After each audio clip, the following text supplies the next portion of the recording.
আপনারা মাননীয় সদস্য আপনারা বসেন। জাতীয় সংসদের নারী সংসদ সদস্যদের হিজাব, নিকাব ও পর্দা নিয়ে সংসদ সদস্য মনিরুল হক চৌধুরীর বক্তব্যের প্রতিবাদে রাজধানীতে বিক্ষোভ মিছিল ও সমাবেশ করেছে বাংলাদেশ ইসলামী ছাত্র শিবির। 14 জুন রাতে ঢাকা মহানগর শাখার উদ্যোগে আয়োজিত মিছিলটি বাইতুল মোকাররম জাতীয় মসজিদের উত্তর গেট থেকে শুরু হয়ে জাতীয় প্রেস ক্লাবের সামনে গিয়ে শেষ হয়। সমাবেশে প্রধান অতিথির বক্তব্যে ছাত্র শিবিরের কেন্দ্রীয় দপ্তর সম্পাদক আজিজুর রহমান আজার বলেন, জাতীয় সংসদের মতো গুরুত্বপূর্ণ স্থানে হিজাব ও শালীন পোশাক নিয়ে কটাক্ষ ধর্মপ্রাণ মানুষের অনুভূতিতে আঘাত করেছে।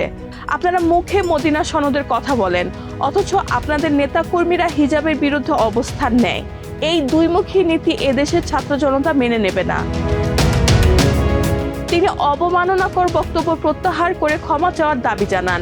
এ সময় তিনি দেশ জুড়ে নারী নির্যাতন ও ধর্ষণের ঘটনায় উদ্বেগ প্রকাশ করে অপরাধীদের দৃষ্টান্তমূলক শাস্তির দাবি জানান। অন্যথায় সাধারণ ছাত্র জনতাকে সঙ্গে নিয়ে আরো কঠোর আন্দোলনের হুঁশিয়ারিও দেন। সমাবেশে ছাত্র শিবিরের কেন্দ্রীয় ও ঢাকা মহানগরের বিভিন্ন পর্যায়ে নেতাকর্মীরা উপস্থিত ছিলেন।